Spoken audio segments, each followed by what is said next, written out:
வணக்க மக்களே. அம்மா மகள் கர்ப்பம் காரணம் ஒரே நபர். உலகை உலுக்கிய வினோத உண்மை என்ன நடந்தது?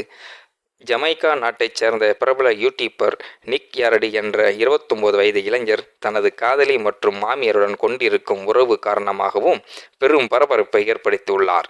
தனது 22 வயது காதலி ஜெட் மற்றும் அவரது 44 வயது தாய் டானி ஆகிய இருவரும் தன்னால் கர்ப்பம் அடைந்துள்ளதாக அறிவித்திருந்தார்.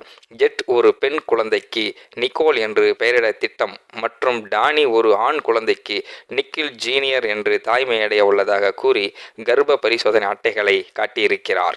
ஆனால் பின்னர் டெய்லி மெயில் நாளிதழுக்கு அளித்த பேட்டியில் நிக் யாரடி இது வெறும் நகைச்சுவை மற்றும் பரோடி மட்டுமே என்று தெளிவுபடுத்தினார். இது ஒரு ஜோக் தான், எங்களது பொழுதுபோக்குக்காக செய்தோம் என்று கூறினார்.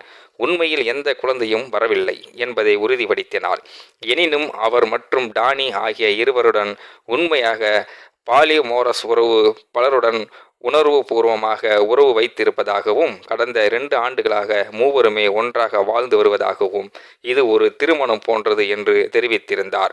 அவர்கள் தாயும் மகளும் தான் எங்களது உறவு மென்மையானது என்று அவர் கூறினார். இது ஒரு வைரல் செய்தியாகவும் சர்ச்சைக்குரிய கதையாகவும் தொடர்ந்து பேசப்பட்டு வருகிறது. எல்லா செய்திகளும் உண்மையில்லை, புரிந்து கொள்ளுங்கள் மக்களை. இந்த வீடியோ பார்க்கின்ற நீங்களும் இந்த வீடியோ பற்றின கருத்துக்களை கீழே உள்ள கமெண்ட் செக்ஷன்ல மறக்காம சொல்லுங்க. வீடியோ பிடித்திருந்தால் லைக் பண்ணிக்கங்க, மற்றவங்களுக்கும் ஷேர் பண்ணிக்கங்க. அப்படியே நம்ம சேனலையும் சப்ஸ்கிரைப் பண்ணிக்கங்க. நன்றி, வணக்கம் மக்களே.